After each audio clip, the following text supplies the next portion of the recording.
starting from Eiffel Tower. So there were these projects that are innovative, they have this kind of significance coming in, they have the statement to make, and then there is the, let's say, not the local point of view, but people, the norms that are around, and people it's out of the comfort zone, and some people are against it.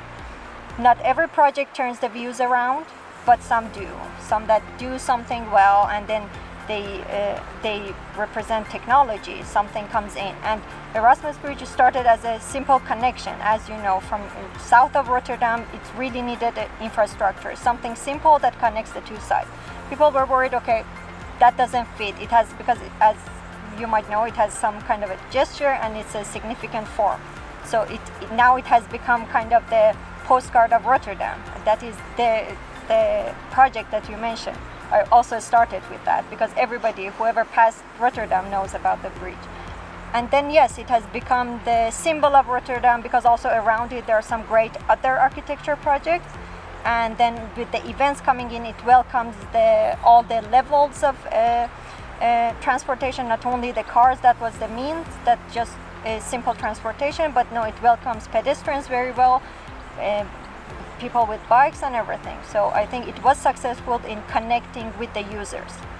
And after that, the form also, I really liked the form. In its asymmetrical thing that it was brought in, that is not very conventional with the bridges. That turned it into a very successful project, I would say. I think there's a broader term in sustainability, and what is most known is about the energy when we talk about that. And in the recent years, I mean, the new term that we talk about is circularity. That brings this more towards what is local, how do we save energy. It's not about the consumption or the insulation of the building.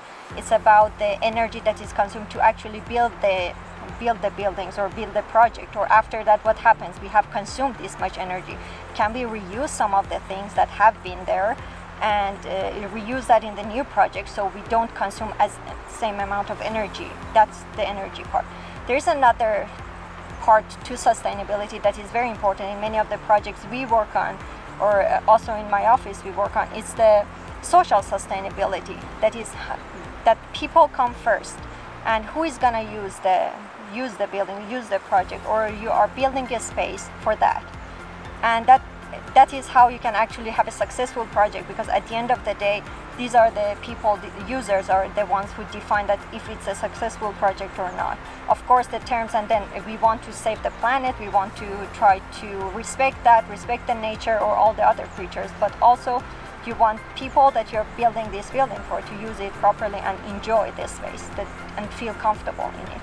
And I think it's very, very important to really connect and be in their perspective, in their eye level, and go through the journey they're going through and what you're creating for them, what is the experience they're having.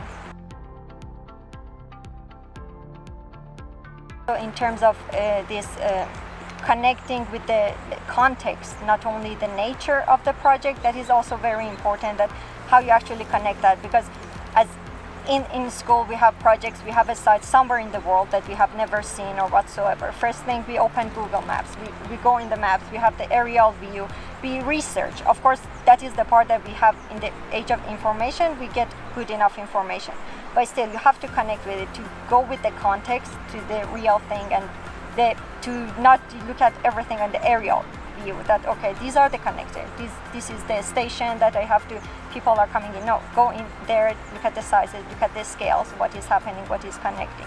Materiality is something that is very important and comes in handy once you come into the world of architecture, actually. I thought growing up that was everybody's dream, to build their own home, the dream home that they have. That's why I came into it, actually. You know, I didn't grow up with architects around me at all, actually, in our family. But there were some fascinating projects that I saw that actually clicked for me, that this is something that is thought through. And coming from Iran, we have in our history, we have some very good buildings that then the technology wasn't there, everything. And you go there, it's fascinating. You see these magnificent structures coming in. How was that done? No computers, no technology whatsoever. It was just some experience was there. Some, of course, sciences were there too, but for me it was fascinating that how you can build up these kind of spaces, and I wanted to be part of that.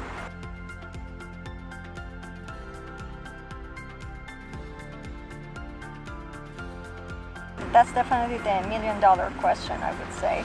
And we have our points of views on this. This year is passing by. Also, Venice Biennale, Architecture Biennale this year, the topic was that how we live together. So everybody started talking about this, has started talking about this. It has been around. Of course, we have started co-working, co-living, and all of these have come in. The architecture for residents versus nomads, not versus, but all of these cohabitation of all parts or all styles of living, working, all of these together is something that needs to be considered, and depending on even the country that it is it as again we had the conversation before, it's about the Netherlands, if everything is full, or we can go more into Asia that is even more full than that, and do we build in heights or no? But that is the discourse that we have to continue. I mean, I don't have a short answer on that, of course, but this is something that, for me personally, it's something that co-living and shared spaces, if they are done well, that is something that saves space, also keeps multifunctional spaces in general. They keep it efficient, and in terms of saving energy or social sustainability, also people meeting each other, interacting, sharing knowledge and everything comes from that. As well as beside that, if we provide enough space, personal space, where it's needed, of course that is needed, but shared spaces, and if they're done well, especially this year, we have a lot of the discourse in public spaces come in, and you have to consider that coming in COVID, for example, the distances and everything. We have a lot of projects, how bring public space in private space, for example, all this in creating green pockets, that also has become something essential in urban environment, that people living in the cities need that green pocket when they were stuck at home for months. So what was that? Are these only atriums, green facades, even a pot or a tiny atrium somewhere? All of these elements were being added, or a balcony that is multifunctional. I saw that project that was very nice, that it add-on plugs on the buildings that can serve for different functions of the day, but as small as it is, but it can serve different functions. We don't need big spaces, big projects to be that. I think flexibility is something that is already there, but it has to come forward.